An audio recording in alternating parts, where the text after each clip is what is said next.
এই আমলাতন্ত্রটা সবসময় জনগণের থেকে একটা দূরত্ব বজায় রেখে চলতো। তো আমরা মনে করি যে তারাও জনগণের সেবক হিসেবেই নিয়োগ পেয়েছেন এবং সেই সেবাটা যেন তারা জনগণকে দেন এবং জনগণের পাশে দাঁড়িয়েই সেটা দেন, কোনো প্রভুত্বমূলক কোনো জায়গায় না থেকে ওই দূরত্বটা যাতে কমিয়ে আনা যায় মাঠ প্রশাসন সরকারের সাথে জনগণের, সেটার জন্য আমরা আরও সামনে পলিসি লেভেলে কাজ করব। সামনে যেন এই দূরত্বটা কমে আসে এবং আমরা যাতে এই অভিযোগগুলো যাতে না থাকে যে তথ্যের ঘাটতি কিংবা তাদেরকে পাওয়া যায় না, এই অভিযোগগুলো যাতে সামনের দিনে না থাকে সেজন্য আমরা এটা নিয়ে উদ্যোগ নিয়েছি। আমরা আসার পরে দেখলাম যে যে কয়টা স্টেডিয়ামই আছে এগুলোরই যথার্থ সংস্কার কিংবা যথার্থ ব্যবহারযোগ্যতা নেই।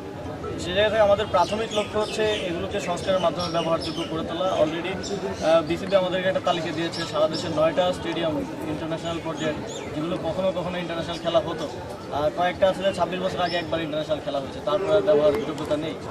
সেগুলোকে সংস্কারের মাধ্যমে প্রথমে ব্যবহারযোগ্য করা। নতুন স্টেডিয়ামের কথা আপনারা জানেন, আমাদের যে আর্থিক অবস্থা আছে, আমাদের কিছু আরও প্রায়োরিটিস আছে।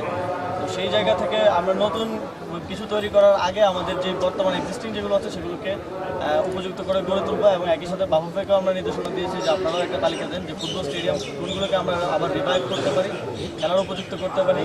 আপনারা জানেন ক্রীড়া সংস্থাগুলো, জেলা ক্রীড়া সংস্থা, উপজেলা এবং বিভাগীয় ক্রীড়া সংস্থা পুনর্গঠন চলার পরে আমরা বলেছি যে তাদের জবাবদিহিতা নিশ্চিতের মাধ্যমে তারা যেন একদম প্রান্তিক পর্যায়ে পর্যন্ত খেলাধুলাকে পৌঁছে দেয়, আবার আগের মতো টুর্নামেন্টগুলো যেন আবার পরিচালিত হয় এবং তরুণরা, যুবকরা যাতে এর মধ্যে অংশগ্রহণ করতে পারে। এবং আপনারা এটাও জানেন যে আমাদের মাননীয় প্রধান উপদেষ্টার সরাসরি তত্ত্বাবধানে আমরা একটা ইউথ ফেস্টিভ্যাল করতে যাচ্ছি। এই বিপিএল খেলার যে সময়টা, এই সময়টাকে কেন্দ্র করে শুধু স্টেডিয়ামে না, স্টেডিয়ামের বাইরেও সারা দেশে একটা ইউথ ফেস্টিভ্যাল করার একটা পরিকল্পনা আমাদের আছে এবং সকলকে, যুবকদেরকে, তরুণদেরকে এর সাথে সংযুক্ত হওয়ার জন্য আমাদের আহ্বান।